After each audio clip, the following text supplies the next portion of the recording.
The Elves and the Shoemaker.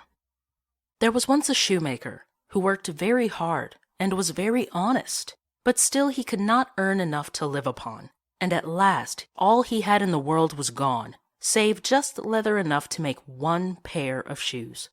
Then he cut his leather out, all ready to make up the next day, meaning to rise early in the morning to his work.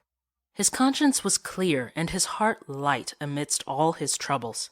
So he went peaceably to bed, left all his cares to heaven, and soon fell asleep. In the morning, after he had said his prayers, he sat himself down to his work, when, to his great wonder, there stood the shoes already made upon the table. The good man knew not what to say or think at such an odd thing happening. He looked at the workmanship. There was not one false stitch in the whole job. All was so neat and true that it was quite a masterpiece. The same day a customer came in, and the shoes suited him so well that he willingly paid a price higher than usual for them, and the poor shoemaker, with the money, bought leather enough to make 2 pairs more. In the evening he cut out the work, and went to bed early, that he might get up and begin betimes next day. But he was saved all the trouble, for when he got up in the morning, the work was done ready to his hand.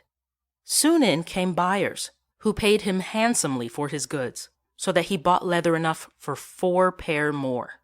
He cut out the work again overnight, and found it done in the morning, as before, and so it went on for some time. What was got ready in the evening was always done by daybreak, and the good man soon became thriving and well off again.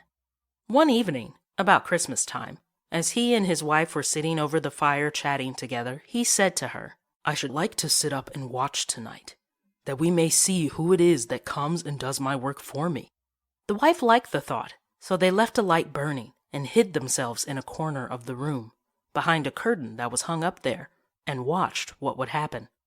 As soon as it was midnight, there came in 2 little naked dwarfs, and they sat themselves upon the shoemaker's bench, took up all the work that was cut out, and began to ply with their little fingers, stitching and rapping and tapping away at such a rate that the shoemaker was all wonder, and could not take his eyes off them. And on they went, till the job was quite done, and the shoes stood ready for use upon the table. This was long before daybreak, and then they bustled away as quick as lightning. The next day the wife said to the shoemaker, "These little wights have made us rich, and we ought to be thankful to them, and do them a good turn if we can. I'm quite sorry to see them run about as they do, and indeed it is not very decent, for they have nothing upon their backs to keep off the cold. I'll tell you what, I will make each of them a shirt, and a coat and waistcoat, and a pair of pantaloons into the bargain, and do you make each of them a little pair of shoes." The thought pleased the good cobbler very much, and one evening, when all the things were ready, they laid them on the table, instead of the work that they used to cut out, and then went and hid themselves, to watch what the little elves would do.